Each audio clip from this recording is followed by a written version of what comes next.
இன்றைய பொன்மொழியுடன் 9ஆம் வகுப்பு மாணவி Maithili.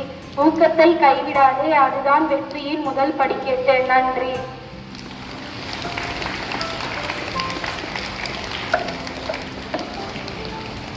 Happy birthday to VD Rutesh from LKG B section and VD Janavashri from first standard A section.